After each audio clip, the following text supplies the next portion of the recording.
What's up, guys? Welcome back to the channel.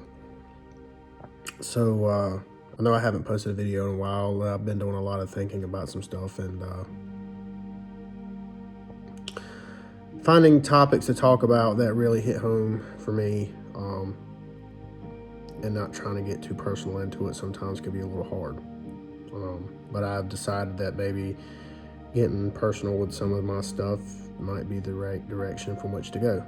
So tonight I want to talk about my journey into self-reflection, and hopefully somebody can relate to what I'm talking about.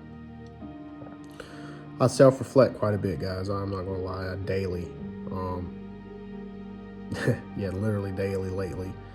I ask myself so many questions about where I'm at in life, what I'm looking for, where I'm going, what my plan is. If my plans get derailed, what am I going to do? How am I going to react? Do I want to be the guy that is just a, homebody? Or do I want to go out there and put myself out there again? Like, I really need to. Am I a good person? Am I a valuable person? I ask myself a lot of these questions, and I've kind of been reflecting a lot on my past relationships lately, and that goes with both romantic and friendships. And I keep asking myself, was I ever the main source of someone's pain, when they were with me or around me, or involved me in some way? Was I the main reason that they walked away? Was it me, or was it the situation, or was it an outside influence to the situation, or the friendships that I've had with people that I love to death that I don't talk to nearly enough, or past relationships, things that I think maybe I could have done differently, or maybe I tried differently. But then I have to measure my doubt versus my self-worth. Now, I'm not saying that you shouldn't have unrealistic self-worth, okay? You shouldn't think that, you're worth everything. Not like that. You should have some self-worth. You should believe that you are a very worthy person to have worth, that you are valuable to society, and that everything is beautiful about you. Just don't let your self-worth hold you back from having something good waiting on something better, or don't think that you're better than anyone else in any particular situation, because you're not. No one is better than the next person. Situationally, they might be better. You might be financially better off, or you might be mentally better off, or physically better off, or whatever.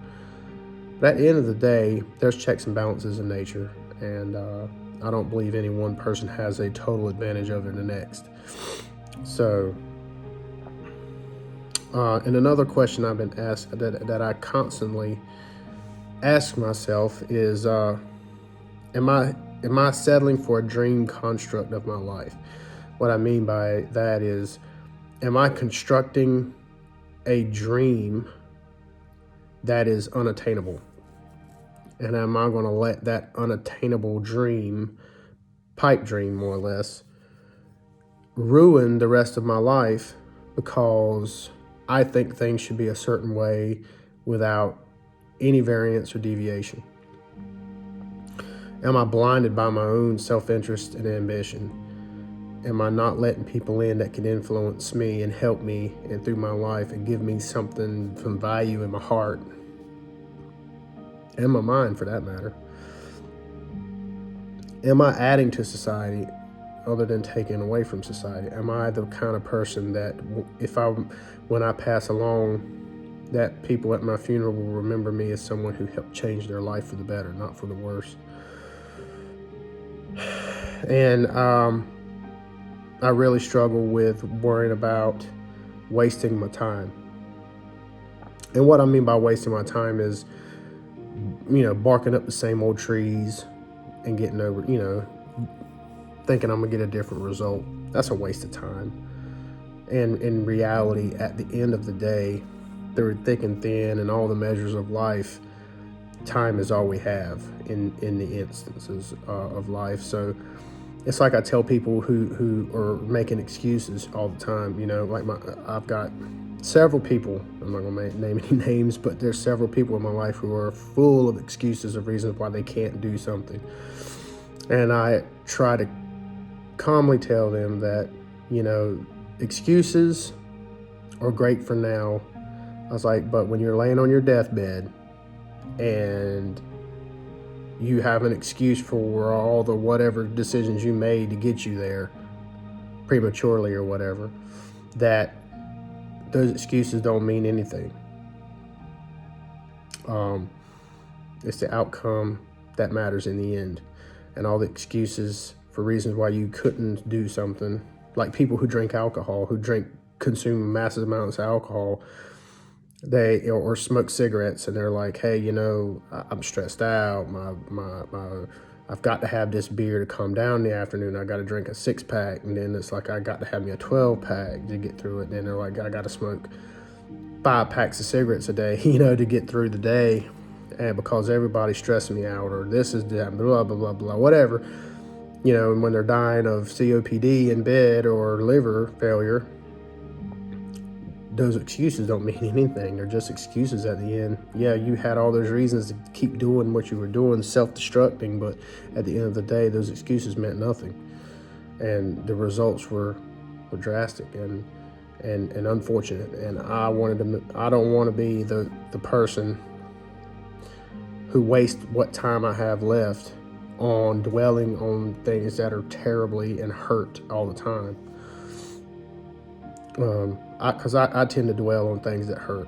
I don't really mean to, but when I hurt for something, I overanalyze the result, and I overanalyze the situation, and then I reflect back on the good and the bad, and I reflect on myself and things that I could have done different, or things that I maybe need to work on as a person, as a man. I have to all the time tell myself, what am I looking for? What am I waiting for?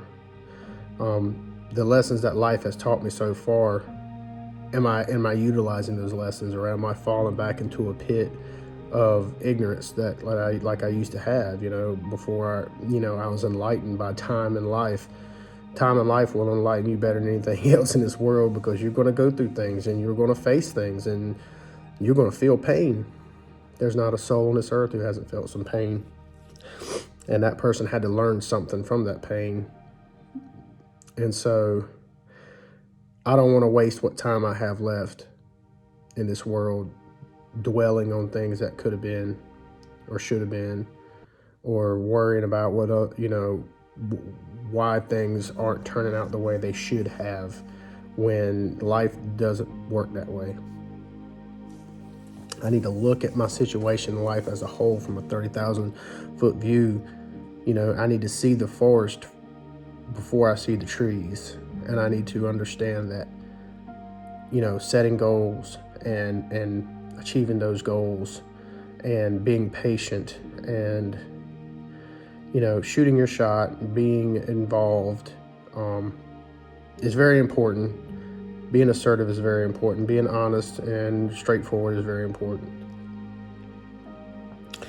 And I've also, dwelled on self-care. Like, at what point am I being selfish in my self-care, my therapy, my hobbies? Or, I've recently been cleared by my doctor to go back to the gym and start working out again. So, do I dedicate too much time to that? What are my motivations for doing those? Are those motivations driven to make other people jealous, or are they driven for my real beneficial health and well-being?